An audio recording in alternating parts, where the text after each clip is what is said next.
Jadi seperti ini setelah diwadahi ya, setelah diwadahi nanti seperti ini. Jangan lupa nanti setelah diwadahi itu ditali biar nanti memudah nih. Setelah nanti sudah diwadahi, kita naikkan ke gerobak tarik untuk mempermudah pembawaan pupuk dari tempat pencampuran ke lokasi sawah. Jadi seperti itu, seperti ini.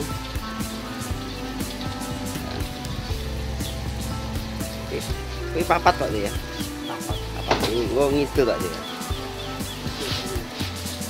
Seperti itu.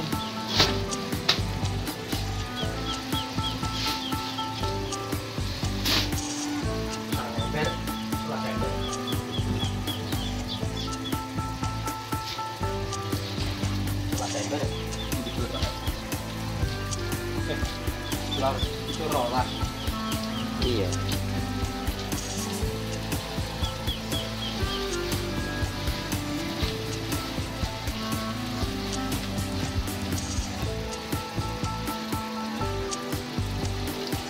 Nah, ini yang membedakan antara pencampuran di sawah maupun pencampuran di rumah. Kalau pencampuran di rumah itu kita harus menaikkan ke gerobak tarik untuk dibawa ke sawah. Bedanya nanti kalau yang di sawah itu tanpa diwadahi seperti ini. Kalaupun diwadahi itu dalam rangka didekatkan di pematangan sawah. Kalau ini nanti langsung bisa diangkut ke sawah dan disebar pada titik-titik untuk ditabur di pematangan sawah. Jadi untuk kelemahannya itu seperti ini tuh 2 kali kerja ya, 2 kali kerja. Untuk kelemahannya 2 kali kerja. Jadi kita harus mencaruk dulu, terus memasukkan wadah-wadah seperti ini. Berbeda dengan yang di sawah, kita setelah mencaruk tadi kita tanpa membawa pupuk ini ke sawah. Kebetulan ini rumahnya ada gang sempitnya.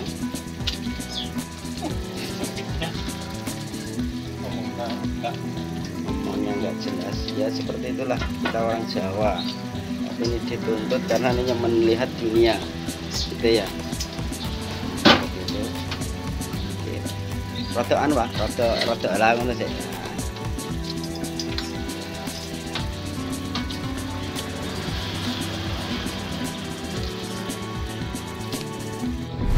Ya, jadi jangan lupa sebelum pupuk itu kita harus membawa peralatannya ember. Nanti untuk mencaruk, untuk menyebar pupuk itu sendiri. Nah, ini kalau sistem penyebaran di rumah itu harus ditarik dengan gerobak tarik seperti ini ya.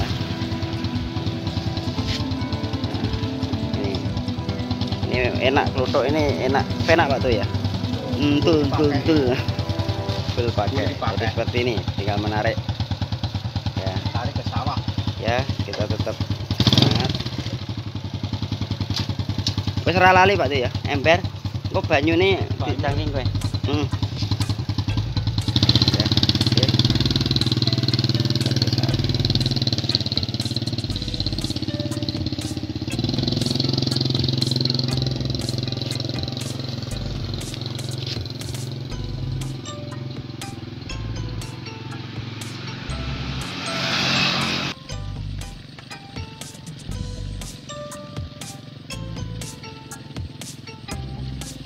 Alhamdulillah kita sudah sampai sawah.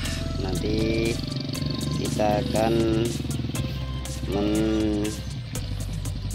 review cara penyebaran pupuk dengan baik dan benar versi Tani Balap Indonesia.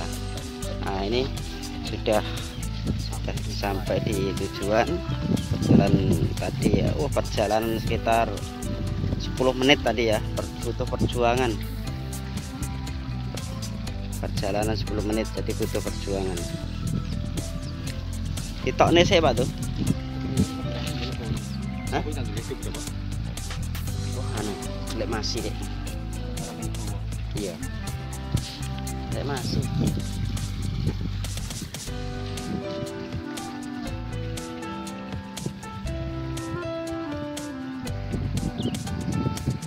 Ini bedanya untuk yang dicaruk di rumah itu kita perlu mengangkat ini ke tempat-tempat lokasi yang akan ditabur, jadi perlu perjuangan Isra. Ini kebetulan pekerja saya sangat semangat, ini semangat sekali.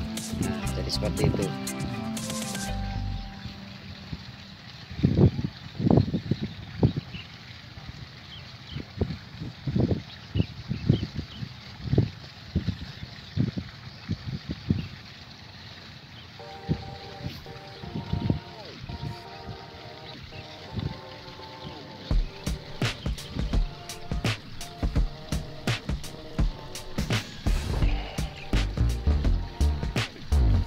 Bedanya itu seperti itu. Kalau dicampur di rumah kita harus mengangkutnya dahulu dengan gerobak kereta. Berbeda dengan yang dicaruk di sawah, nanti bisa dicaruk di sawah terus langsung kita angkut. Ngerabuk masih sehat Mas ya? Alhamdulillah sehat. Iki piye? Hebat suket ora? Ora, aku biasanya saiki ngangge kae, Noplek andalaku. Semprot engko seminggu semprot jos ngono. Wis wae. Ya, oke. Itu ada Pak, ada tetangga itu yang nanya kapan ngerabuknya. Gitu.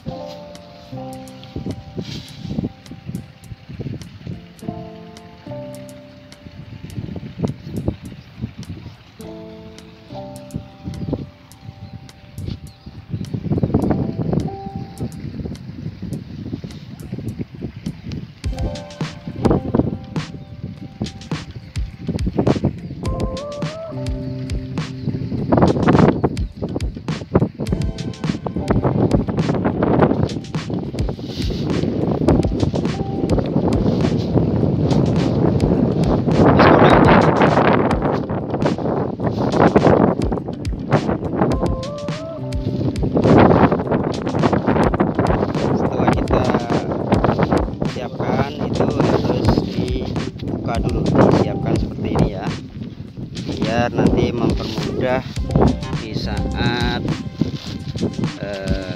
pengambilan. Itu nanti kita lanjut untuk proses pemupukannya. Cara pemupukan pupuk pada tanaman padi di umur 8 hari setelah tanam. Jadi seperti itu. Nanti kita akan mereviewnya. Terima kasih. Silahkan melihat. Seperti yang Tani Balap Indonesia katakan tadi, bahwa sebelum kita sebar itu harus dicepakkan di pematangan sawah pupuk-pupuk seperti ini, dan posisinya dibuka sebelum dilakukan penyebaran. Karena apa? Ini untuk mempermudah waktu pengambilan pupuknya untuk diwadahkan ke ember. Dan nanti pastikan untuk peletakan seperti ini itu pada posisi sesuai kecukupan pupuk itu sendiri. Katalah ini cukup untuk lahan 700 meter persegi, berarti ini ditaruh pada petak yang seperti ini. Terus nanti di selanjutnya itu proses untuk penyebaran pupuknya itu sendiri. Bagaimana nanti cara penyebaran versi Pak Tukang saya nanti akan saya ceritakan kepada sahabat tani balap Indonesia. Ya, kita cek dulu kepada Pak Tukangnya. Sebelum kita melakukan pemupukan, nanti tetap seperti yang saya katakan di video sebelumnya, kita harus memastikan airnya itu nyemek-nyemek. Nah, proses ini sangat diperlukan untuk memaksimalkan pemanfaatan pupuk pada tumbuhan itu sendiri. Untuk langkah untuk step by stepnya, nanti itu ini dimasukkan ke dalam ember ya. Nanti itu sekiranya sudah cukup, baru ditabur. Kayak ngerti Pak tuh? Kayak gini tuh. Di penaburan itu ada dua pola, ada pembuatan ada dua pola. Pertama dengan metode tabur, ada pola metode ulur. Di ulur ini atau bahasanya itu peletakan pupuk satu gegem ya, atau satu gegem untuk 4 tanaman. Tapi ini yang kita review untuk pola penyebaran, pola pemupukan dengan sistem penyebaran. Jadi seperti itu, diambil terus, itu dipastikan untuk pinggir-pinggir itu terpupuk sempurna, karena dipastikan juga untuk setiap padi itu mendapatkan nutrisi daripada pupuk itu sendiri.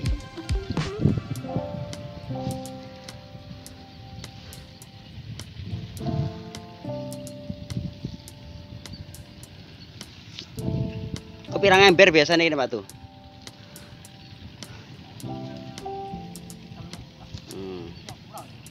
Ya.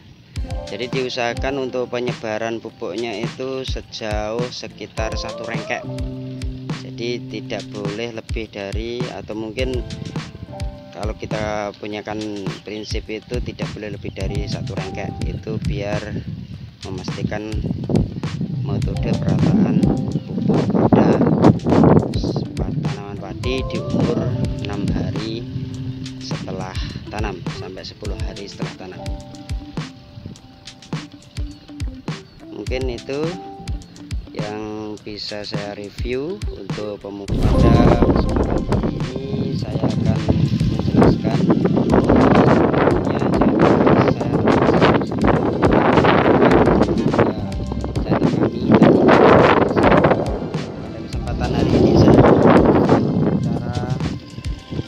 pemupukan sistem ulur. Jadi sistem ulur itu pemupukan yang bukan tabur, itu dengan cara mengambil bagian-bagian daripada pupuk itu sendiri. Jadi seperti itu pola ulurnya.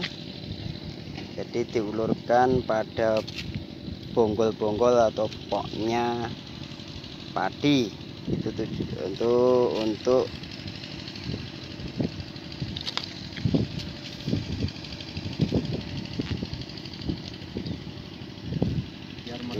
biar meresapnya itu maksimal. Ya. Karena apa? Itu diperlukan ketelatenan, tapi itu menghasilkan yang maksimal untuk pola pemupukan dengan sistem ulur atau bukan tabur. Tapi kelemahannya itu dia sangat meluangkan waktu, tapi kan ya nggak apa-apa, katakanlah meluangkan waktu lebih banyak tapi memaksimalkan pola pertumbuhan tanaman yang bagus. Itu nanti cara pemupukan yang sistem ulur untuk tanaman. Nanti selanjutnya pada kesempatan yang lain saya akan mereview cara pemupukan pola sebar. bedanya dari efisiensi tenaga kerja itu efisiensi menggunakan tabur, karena dia di Pak Tukang itu menyebarkannya dengan pola diselaburkan, berarti disawurni seperti itu. Beda dengan yang sistem pola seperti ini, itu pola ulur nih. Tapi ini dampak positifnya itu penyerapan pupuk pada tanaman ini bisa maksimal, sehingga pupuk yang diresapkan atau diulurkan seperti ini ya, itu sangat cepat diserap oleh tanaman itu sendiri, dan daya sebarnya di waktu pengairan itu tidak merembet kemana-mana. Jadi itu tentang terkait tutorial cara melakukan pemupukan sistem ulur. Semoga dengan sistem apapun kita tetap semangat jadi petani, karena petani itu ujung tombak dari ketahanan pangan Indonesia, khususnya di sektor pertanian. Nanti untuk proses selanjutnya yaitu pengairan setelah 3 hari setelah pemupukan. Kalau ini katalah hari Minggu atau Minggu, berarti nanti hari Rabu itu kita airi, diairi yang rata. Tujuannya apa? Kita airi itu setelah 3 hari, itu memaksimalkan daya serapnya tumbuhan pada pupuk itu sendiri. Karena kalau nanti posisi airnya agung di saat setelah kita sebari, nanti mengganggu daya sebar pupuk itu sendiri, atau bahasa Jawanya itu tambar, kakean banyu kan, seperti itu. Jadi nanti setelah umur 3 hari kita airi dengan cara yang rata, atau kita anggel, tidak kita loskan airnya. Mungkin seperti itu yang